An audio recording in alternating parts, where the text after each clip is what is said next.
Mobile phone দিয়ে কিভাবে voice editing করতে হয় আজকের ভিডিওতে আমি আপনাদেরকে দেখিয়ে দিব। সর্বপ্রথম আপনারা চলে যাবেন যে কোনো একটা ব্রাউজারে। তো আমি চলে যাব ক্রোম ব্রাউজারে। ক্রোম ব্রাউজার চলে আসার পরে উপরে দেখতে পাচ্ছেন সার্চ বার রয়েছে। এখানে লিখে দিবেন অ্যাডোবি পডকাস্ট। তো আমি লিখে দেব অ্যাডোবি পডকাস্ট। অ্যাডোবি লিখলেই নিচে দেখতে পাচ্ছেন অ্যাডোবি পডকাস্ট কিন্তু চলে আসছে। এটা লিখে সার্চ করবেন। তো আমি এটাতে ক্লিক করব।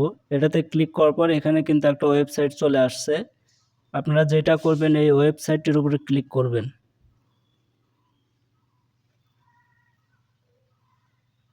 এটাতে ক্লিক করার পর আপনাদেরকে একটু অপেক্ষা করতে হবে। এটা অবশ্যই আপনারা জিমেইল দিয়ে অ্যাকাউন্টটি তৈরি করে নেবেন। আর তৈরি করার পর একটু স্ক্রল ডাউন করবেন, নিচের দিকে আসবেন।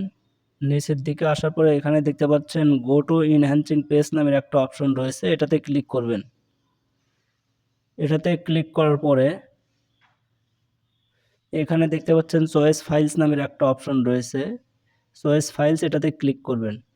এটাতে ক্লিক করার পরে আর নিচে দেখতে পাচ্ছেন মিডিয়া পিকার নামের একটা অপশন রয়েছে, মিডিয়া পিকার এটাতে ক্লিক করবেন। এটাতে ক্লিক করার পরে আপনারা এখান থেকে যে কোনো একটা অডিও সিলেক্ট করে দিবেন। সিলেক্ট করার পর দেখতে পাচ্ছেন এটা কিন্তু আপলোডিং হচ্ছে এবং এনহ্যান্সিং হচ্ছে।